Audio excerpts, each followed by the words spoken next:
Prime Gujarat ન્યૂઝમાં આપનું સ્વાગત છે। વડોદરામાં કાયદાના રક્ષકો સામસામે અકોટા પોલીસ સ્ટેશનમાં એડવોકેટો વચ્ચે ભારે હોબાળો। વડોદરા શહેરના અકોટા પોલીસ મથકે બે વકીલો વચ્ચે હાઈ વોલ્ટેજ ડ્રામા સર્જાતા ભારે ચકચાર મચી જવા પામી છે। એડવોકેટ હિતેશ ગુપ્તા અને એડવોકેટ નિકુંજ વસાવડા તથા તેમની પત્ની સ્મૃતિ પટેલ વચ્ચે ઉગ્ર બોલાચાલી અને ઘર્ષણ થયા બાદ બંને પક્ષો સામસામે ફરિયાદ નોંધાવવા માટે અકોટા પોલીસ સ્ટેશન પહોંચ્યા હતા। કાયદાના જાણકાર ગણાતા વકીલો જ પોલીસ મથકમાં એકબીજા પર ગંભીર આક્ષેપબાજી પર ઉતરી આવતા પોલીસ પરિસરમાં થોડા સમય માટે તંગદિલીને હોબાળાનો માહોલ સર્જાયો હતો।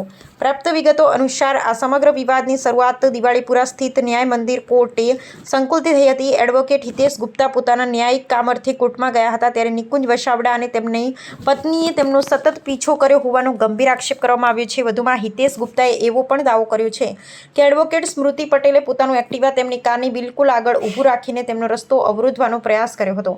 આ ઘટનાને પગલે બંને પક્ષો વચ્ચે જાહેરમાં ઉગ્ર શાબ્દિક ટપાટપી થઈ હતી। આ સમગ્ર વિવાદ પાછળ અગાઉની કોઈ જૂની અદાવત જવાબદાર હોવાનું પ્રાથમિક તબક્કે સપાટી પર આવ્યું છે। હિતેશ ગુપ્તાએ પોલીસ સમક્ષ રજૂઆત કરતા જણાવ્યું હતું કે અગાઉ સંખેડા પોલીસ મથકમાં તેમની સામે બળાત્કારની તદ્દન ખોટી અને પાયા વિહોણી ફરિયાદ નોંધવામાં આવી છે। આ કથિત ખોટા કેસમાં સત્ય બહાર લાવવા માટે તેમણે પોલીસ સમક્ષ ફરિયાદીનું નાર્કો ટેસ્ટ કરાવવાની ઉગ્ર માંગણી કરી છે। હાલ અકોટા પોલીસે બંને પક્ષોની રજૂઆતો અને આક્ષેપો સાંભળીને સમગ્ર મામલાની ઝીણવટભરી તપાસ હાથ ધરી કાયદેસરની કાર્યવાહી શરૂ કરી છે કે જે કોઈ લોકોના વિરુદ્ધમાં હું કેસ લડી રહ્યો છું એ તમામ લોકો એકજૂટ થઈને મને એક ખોટા કેસમાં ફસાવવાનો કારસો રચી રહ્યા છે। એડવોકેટ નિકુંજ વસાવડા તથા તેમની પત્ની સ્મૃતિ કે આ લોકોએ કોઈક ભાવનાબેન નામની સ્ત્રીનો કંઈક ઉપયોગ કરીને મારી સામે સંખેડા પોલીસ સ્ટેશનમાં બળાત્કારની ફરિયાદ નોંધાવડાવી છે જેવું જાણવા મળે છે।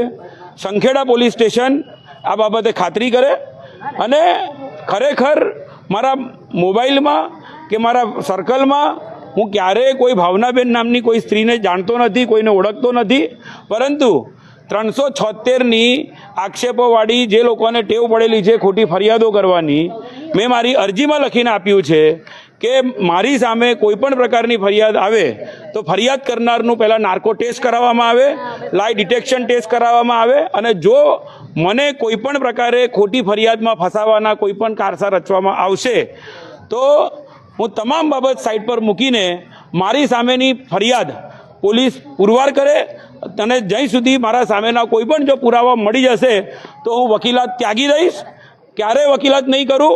પણ જો મારી સામેની ફરિયાદ ખોટી છે એવું સાબિત થયું તો ફરિયાદ કરનારની સામે પોલીસે પગલાં લેવા પડશે। સંખેડા પોલીસની સામે મેં આશીષ જોશી કોર્પોરેટરના પ્રકરણમાં ઘણા મુદ્દાઓ સામે લાવ્યો હતો। સંખેડા પોલીસ સ્ટેશનની જો અગર સિલેક્શન કરવામાં આવ્યું છે તો ક્યાંક ને ક્યાંક મારી ઉપર નોંધાયેલી ફરિયાદના સીધી રીતે તાર કોર્પોરેટર આશીષ જોશીની સામે જે કેસ થયેલો હતો એ કેસની સાથે જ જોડાયેલો એ કેસ છે। મેં નામદાર હાઈકોર્ટમાં આશીષ જોશીની રીટ પિટિશન દાખલ કરેલી છે જેની સુનાવણી આગામી 25 ઓગસ્ટના રોજ છે। ત્યારે મારી સામે જો સંખેડા પોલીસ સ્ટેશનમાં જો ગુનો નોંધાવવાની વાત આવતી હોય તો આ સમગ્ર મામલે રાજ્ય સરકાર અને પોલીસ તટસ્થ અને ઊંડાણપૂર્વક પ્રથમ તપાસ કરે અને જો કોઈક વ્યક્તિએ બળાત્કારના હથિયાર તરીકે મારી સામે ખોટો ઉપયોગ કર્યો હોય તો ષડયંત્રકારોની સામે પગલાં ભરવા પડશે, નહીં ભરે તો હાઈકોર્ટ કે સુપ્રીમ કોર્ટમાં બી જવું પડશે તો હું જઈશ।